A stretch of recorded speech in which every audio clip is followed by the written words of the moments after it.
So today's Sacred Dance Sunday's theme is strength in asking for help.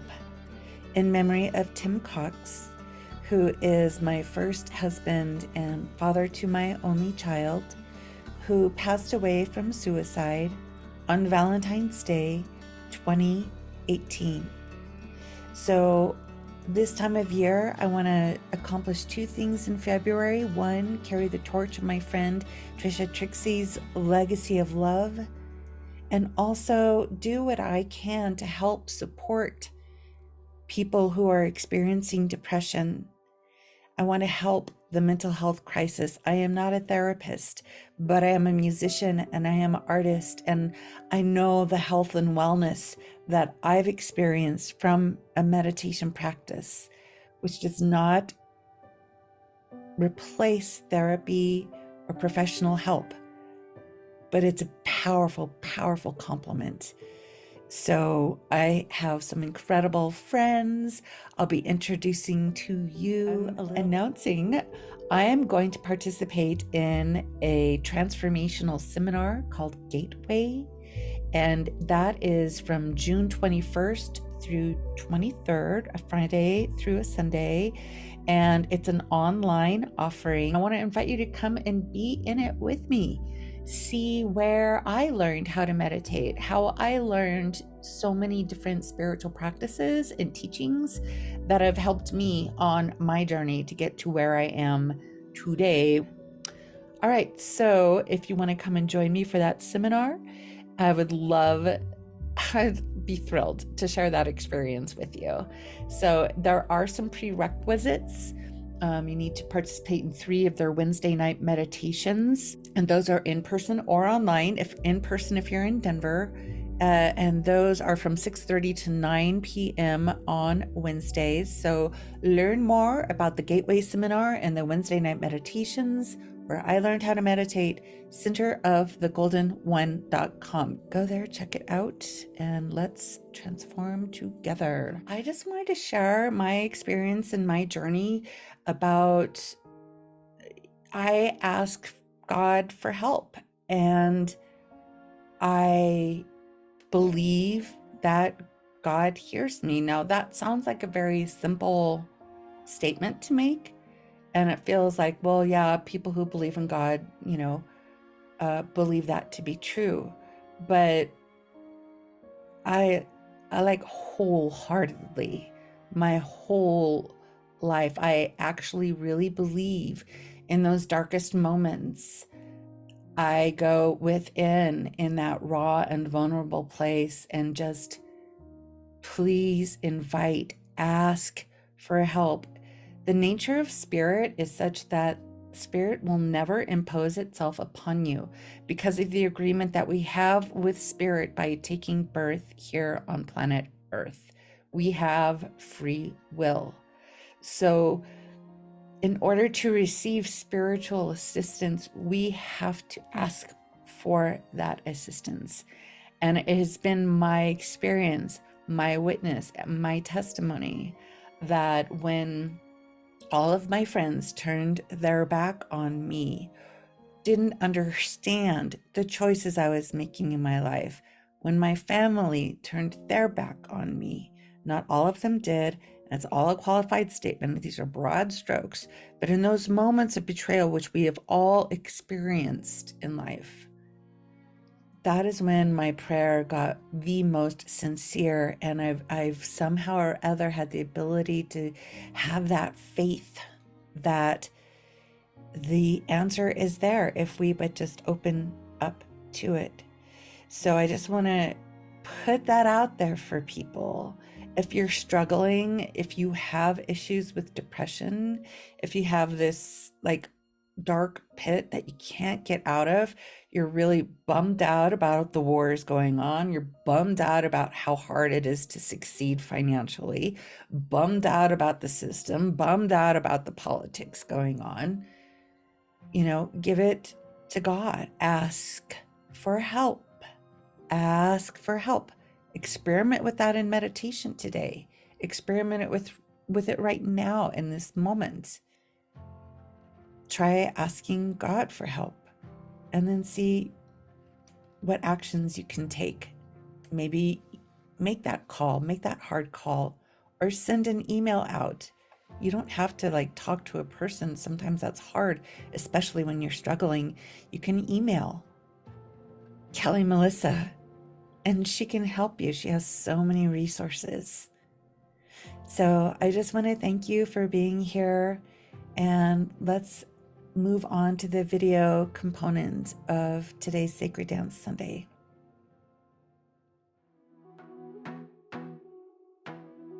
Hello, Swara. From a more recent past version of myself, I wanted to add something to what I just talked about in regards to experimenting with asking God for help. The second part of it is to then expect answers and learn how to, first of all, have discretion. Like, could this possibly be God giving me information, or could it be the illusion trying to distract me?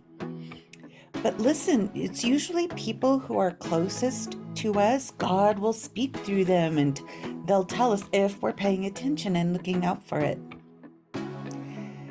Also, it could be someone that you don't even know. It also could be someone that is like your enemy. In fact, enemies are a great resource for learning how they will reflect back to you the worst part of yourself because it's in them. But it not all the time, but if you pay attention and you learn how to, even your enemies can give you clues about what's not really working in your persona, how you're presenting yourself to the world, how you're communicating to the world, the energy that you bring into the world. If people are responding poorly to you, if people are not giving you respect, where is it that maybe you lack respect? So it's a certain kind of hearing that follows this like unwavering belief that God will respond and give us the answers we need for things in our life that are important. You know, if we need to increase our finances, if we need to increase our community of people, or increase the quality of the community of people that I'm surrounding myself with, you know, these types of things. So I just wanted to add that very important second part is expect answers when you go to God for help.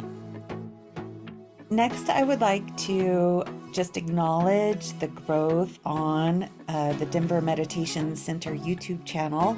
And we crossed over a new level of viewership. We got 1,000 views on one of the meditations I did last week. So that was really mind-blowing. I never even dared to even ask, could 1,000 people benefit from these videos? So I hope there was benefit there. So far, I've only had good feedback, good responses. So shout out to YouTube for the algorithms that I'm attracting the right people.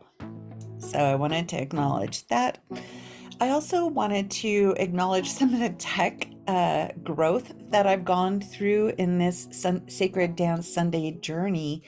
This is our 8th episode, I suppose you could say, of Sacred Dance Sundays. And last week was the legacy of love, you know, honoring Trisha Trixie's, my late great friend, who passed away in 2023, and I'm just carrying on her legacy of love. So a lot of the video component worked so hard on that show last week, but unfortunately, while I was doing tech stuff, I inadvertently switched a setting, which meant that the music I was broadcasting for the meditation part of the event did not broadcast. So there I am dancing like a fool, and my friends who were present were just so gracious. They were the ones who loved Trixie and wanted to feel her and honor her as well. They just had like a silent meditation while I'm there dancing. So I claim redo. I'm doing it over again. I'm going to play the Legacy of Love meditation today, and I will be moving my body and meditating with you live. But I told myself I really need to make the effort to be vulnerable because this Sacred Dance Sunday is dedicated to, my ex-husband. And my stories, it's very vulnerable for me to share. And I'm following Brene Brown's, teachings on vulnerability. And I do believe in all of us telling our stories. It's important. It's how we learn from each other. It's how God speaks to us through other people, right? So, but yeah, he estranged both me and my daughter when she was around 6 years old. And then 20 years later, he took his life. And then 3 years later, my daughter estranged me, and I haven't talked to her for 3 years. So this has not been an easy journey. And there's so many his side, her side, my side story about that. I'm just presenting it like just the facts. These are things that happened. And for me, being able to leave a legacy of love and give love in meditation every day, that's what keeps me going. That's what keeps me giving. That's what keeps me living. There were times I literally had to consciously choose to breathe. I didn't even have the will to breathe, kind of anguish, kind of pain. So giving love is my therapy, my relationship with God, my sense of spirituality, my giving and service to God, my feeling divine purpose. These are the things that heal me. So that's why I do what I do. And so we're going to watch the Legacy of Love, song again. I wanted to hear it again.